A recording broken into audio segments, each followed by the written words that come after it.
torture chambers, secret passageways, vats of acid, and deadly vaults. In 1895, Chicago police unearthed horrific evidence of torture and multiple murders at the sprawling castle of H. Holmes. Masquerading under the guise of caring doctor, kind husband, and prominent businessman, H. Holmes was a contemporary monster, designing his buildings solely for the disposal of human bodies. Torture Doctor, Monster of 63rd Street. H. Holmes was America's first serial killer.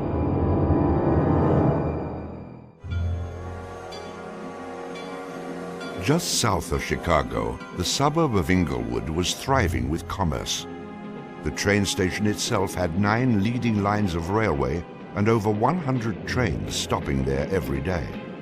No other suburb of Chicago had this luxury. Dr. Henry Howard Holmes, a pleasure to meet you. Arriving in Chicago, Holmes finds work immediately at the E.S. Holton drugstore, located at the southeast corner of 63rd and Wallace in Englewood. Several months later, Everett Holton dies of supposed natural causes. Then Claire Holton, his wife, disappears after selling the drugstore to Holmes. Owning the drugstore, Holmes had a steady flow of cash. He would often purchase and resell goods and properties under his numerous aliases. In addition to scamming creditors, Holmes obtained his funds from other phony inventions, such as a mineral water elixir, which in reality was obtained from the city's water supply. 1888, Holmes secures a lease on the vacant property across the street from the drugstore, the southwest corner of 63rd and Wallace. It is here that Holmes will make his horrific dreams come true. He will construct a building for which the entire world will remember him. Fantasies start very young, and so what he did then was he took a step furtherance of his fantasies to make it reality. And probably, if we had done a little bit of an investigation back then, we would have seen things like his plans, but not just plans for a building, because we'd expect to see architectural plans, but plans for his torture rooms. For the suburb of Englewood, the building Holmes is erecting at 63rd and Wallace is a massive construction project. Day after day, passers-by stop to gaze at the spectacle of the many laborers working together to create a magnificent new edifice in their neighborhood. Englewood residents were so impressed with the massive building that they named it the Castle. From its outward appearance, it seemed rather normal. But like the duality of Holmes, the exterior and interior of the building were extremely different. Holmes himself was the architect of the building. He was the only one who knew its design. There was this constant turnover of workers on the building. He would hire a mason to put in a wall and then fire the guy, or hire somebody to put in part of a staircase and then fire him. And there seemed to be several very sinister reasons behind that. One was he managed not to pay a lot of these people because he was always claiming that they were doing incompetent work. But the other, much more insidious reason was that no one except him really had a clear idea of what the structure of the interior of the house was. He had a huge bank vault installed in one of the rooms. And the way he did it was he put the vault in first while the building was under construction, and then built the room around it. And he bought this thing on credit and then refused to pay for it. The bank company said they were going to repossess the vault. Holmes said, well, come on in and do, but if you damage my building in any way, I'm going to sue you for everything you're worth. The bottom floor of the castle housed a pharmacy, jewelry store, barber shop, restaurant, and a blacksmith shop. Behind this innocent facade was a Gothic house of horrors designed by the mind of a monster.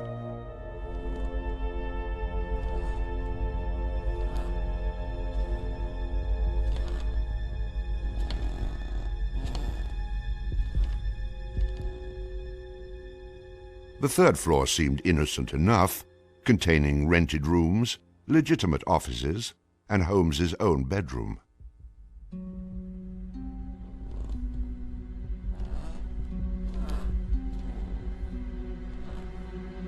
But it was the second floor that contained 35 rooms, many specifically designed as killing chambers.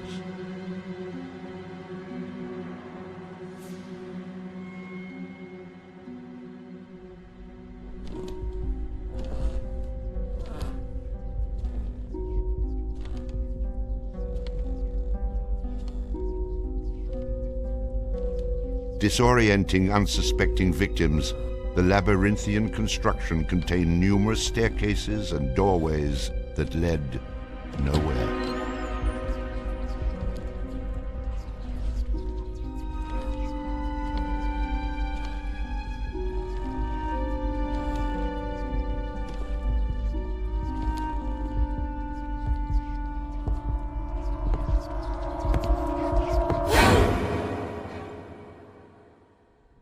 For a quick method of hiding a victim's body, a concealed greased chute and trapdoor led directly into the basement of the castle.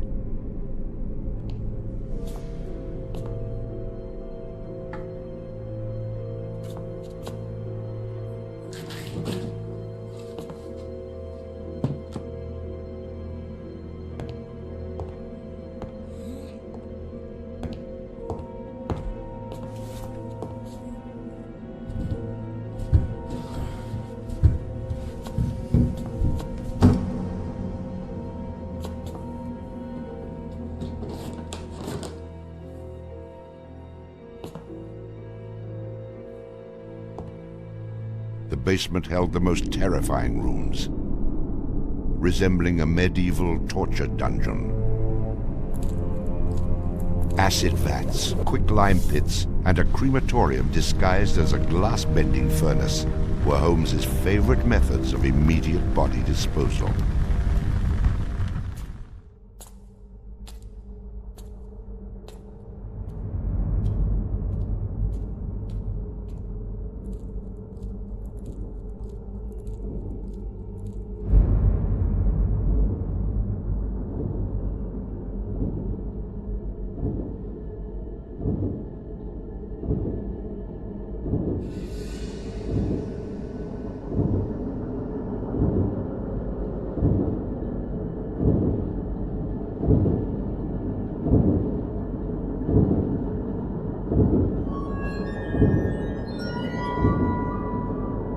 After cleaning and mounting their bones, Holmes would profit from his victims by selling their skeletons to local medical schools and universities. Holmes would make a killing in Chicago, financially and literally.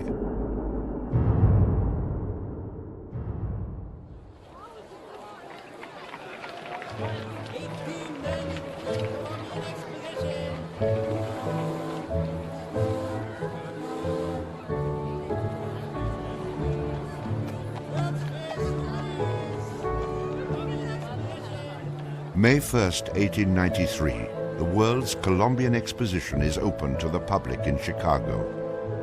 Spanning 600 acres, sprawled out along beautiful Lake Michigan, the magnificent fair is a monumental sight to behold. Over 20 million people from around the world would attend the dazzling World's Fair between May 1st and October 30th, 1893.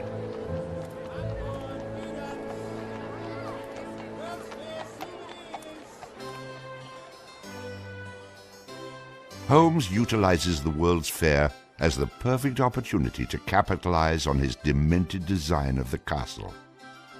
Located only a few miles from the World's Fair, Holmes's castle was perfect lodging for tourists. Holmes decides to rent rooms to visitors of the fair. He entirely renovates the upper floors of the castle, bringing in the most modern furnishings and luxuries, all purchased on credit, which Holmes had no intention of repaying. In addition to placing newspaper ads for rooms to rent, Holmes visited the fair with several of Benjamin Peitzel's children, preying on elderly women who flaunted their wealth, making sure he invited them back to the castle for a warm night's stay in a soft bed. They're not calling their relatives, telling them where they're at. They just know that they're going to Chicago to see the Columbian Exposition. Perfect victims, because they're unknown in the city. Their relatives, wherever they came from, know that they were coming to Chicago, and they never came back. Now, how do you start to find them? They don't even know where they stayed. Perfect, easy victims. I'm sure some of them got in and out of his place with no problem. And others, they walked in and they never checked out. Some of the rooms had been completely lined with asbestos to make them soundproof. Hidden in Holmes's office was a master control panel which connected to gas lines leading into airtight sleeping chambers. Holmes would lead his victims into the rooms, lock them in, and turn on the gas, asphyxiating them while watching their demise. Let me out! Holmes, let me out, please! Holmes! Holmes! Holmes, please! Holmes! At the height of the World's Fair, Holmes masterfully juggles his castle businesses, renting rooms, dodging creditors, selling skeletons, and attending to the needs of the many women in his life. I have had many young ladies in my employ, most of whom are still living in and about Chicago, whose parents and friends know only too well that far from being their seducer, I have done much to materially help them in their narrow lives. Being a personable, attractive young doctor and businessman, Holmes won the hearts of many women throughout his life. At one point, Holmes managed to secretly have 3 wives, each never knowing of the others. In 1890, Julia Connor became Holmes's employee and mistress, living at the castle with her daughter Pearl. When she became pregnant and demanded marriage, Holmes agreed on the condition that she allowed him to perform an abortion on her. She agreed. Neither Julia nor her daughter Pearl were ever seen again. Just a week later, Holmes sold a clean, articulated skeleton to the Hahnemann Medical College for nearly $200. In 1892, Holmes acquired another mistress, Emmeline Sigrand, and employed her as private secretary.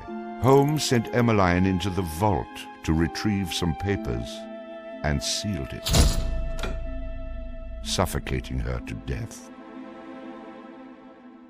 Several weeks later, the University of Chicago acquired a female skeleton from Dr. Holmes.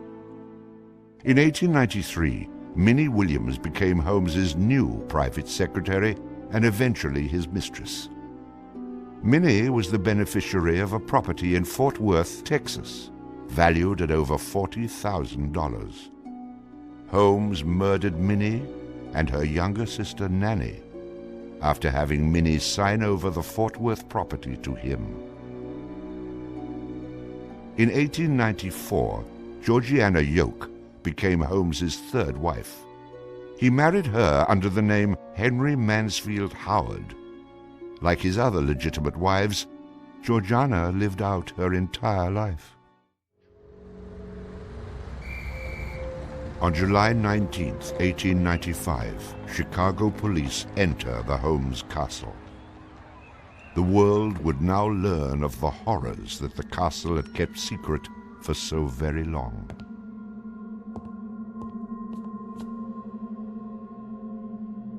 As disoriented detectives and police searched the upper floors of the castle, the true depths of Holmes's evil were waiting in the basement.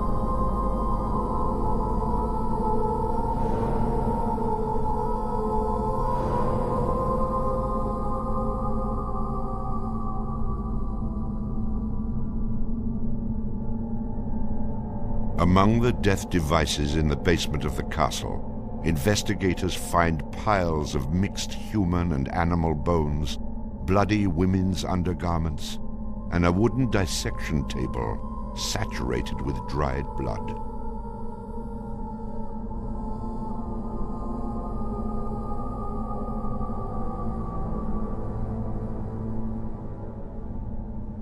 Chicago police were inundated with names of people reported missing from the World's Fair. 50 missing people were eventually traced to the Castle of Horrors. The evidence, blood and bones found in the basement posed a problem for 19th century criminal investigative techniques. It was very difficult to go and identify even the bones as being human in origin, because with the very small fragments you didn't have enough of the identifying characteristics to be able to make that ID.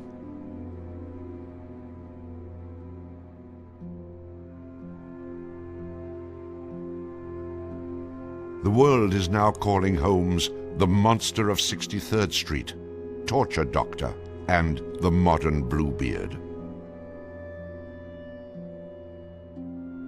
Overnight, Holmes transforms from arch-swindler to arch-fiend. A Chicago journalist calls Holmes a multi-murderer. The Holmes case generated this incredible amount of national attention and really international attention. Really in his own time and in America, Holmes was much more notorious and more widely known than Jack the Ripper, who was a contemporary of his. Then as now, people were very, very fascinated to sort of visit the sites of these terrible crimes, and his castle became a kind of tourist site, and there were various people who were wanted to take it over and turn it into a kind of murder museum. And then just before some impresario was about to make it again into this tourist attraction, it burnt down. Somebody burnt it down. I mean, it could have been, who knows, some outraged citizen who didn't want this to become some very morbid tourist attraction.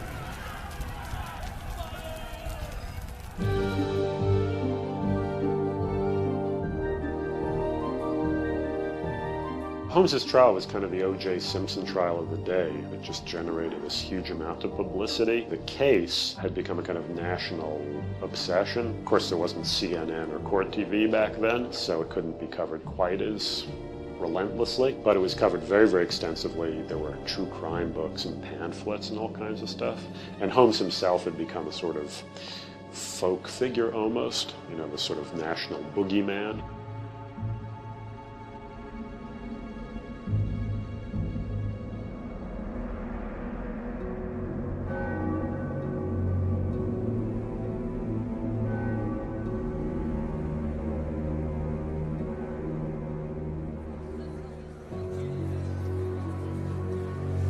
The courtroom fills for the final verdict to be read.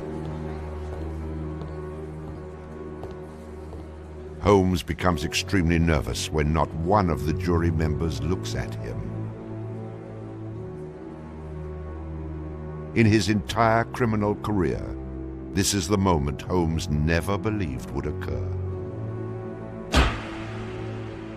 He is found guilty of murder in the first degree.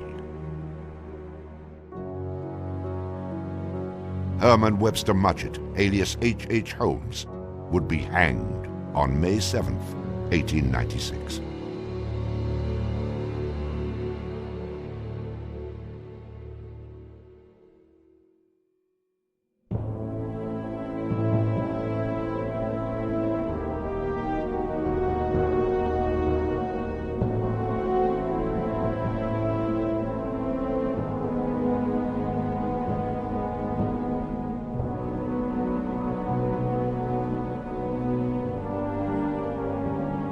While Holmes was in jail, awaiting the execution of the sentence, he was made an offer by William Randolph Hearst, supposedly for a significant amount of money, to provide his confessions. Holmes, who had already issued about a half a dozen completely self-contradictory versions of his crimes, clearly at this point felt he had nothing to lose. He was going to die anyway. In this confession, he did a complete about-face and portrayed himself as the worst monster who ever lived. He just basically confessed to every crime anybody had ever suspected him of and threw in a few more for good measure. He's reliving the fantasies after the fact now. He's reliving the fantasies of things that he did. She was very willing to do this, and prepared to leave the vault upon completing the letter, only to learn that the door would never again be opened until she had ceased to suffer the tortures of a slow and lingering death. The partial excavation in the walls of this room found by the police was caused by Latimer's endeavoring to escape by tearing away the solid brick and mortar with his unaided fingers. I closed the door and turned on both the oil and steam to their full extent. In a short time, not even the bones of my victim remained. It was the footprint of Nanny Williams that was found upon the painted surface of the vault door, made during her violent struggles before death. Only one difficulty presented itself. It was necessary for me to kill him in such a manner that no struggle or movement of his body should occur. I overcame this difficulty by first binding him hand and foot, and having done this, I proceeded to burn him alive by saturating his clothing and his face with benzene and igniting it with a match. As soon as he had ceased to breathe, I cut his body into pieces, and by the combined use of gas and corn cobs, proceeded to burn it with as little feeling as though it had been some inanimate object. I immediately took them to the Vincent Street house and compelled them to get within the large trunk, through the cover of which I had made a small opening and ended their lives by connecting the gas with the trunk. Then came the opening of the trunk and the viewing of their little blackened and distorted faces. Then the digging of their shallow graves in the basement of the house. The ruthless stripping off of their clothing and the burial without a particle of covering save the cold earth.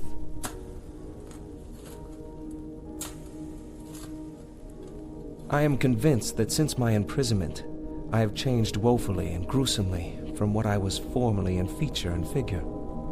My features are assuming a pronounced satanical cast. My head and face are gradually assuming an elongated shape. I believe fully that I am growing to resemble the devil.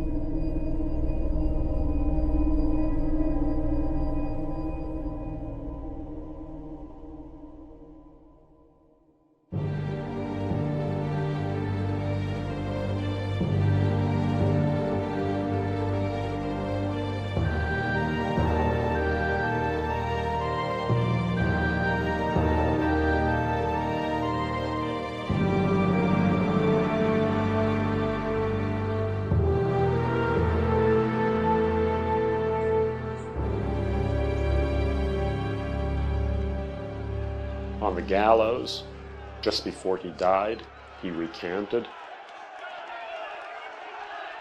He claimed that the confession that he had published was a complete fabrication. The extent of my wrongdoing in the taking of human life consists in contriving the killing of 2 women that have died at my hands as a result of criminal operations. That is all I have to say.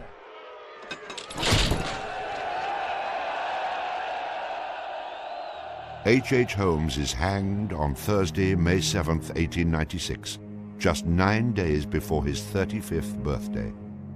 At 10:25 a.m., he is pronounced dead.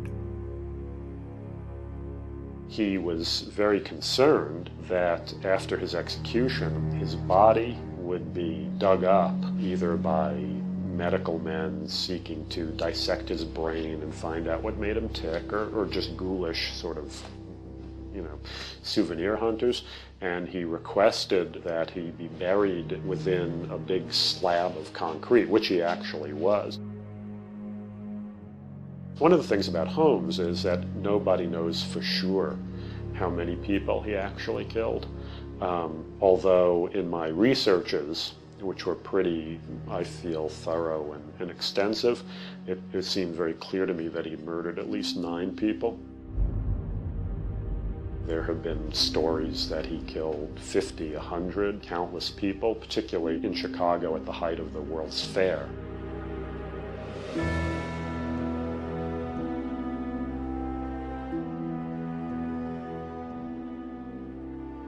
How many people did Holmes actually murder? Most likely, no one will ever know.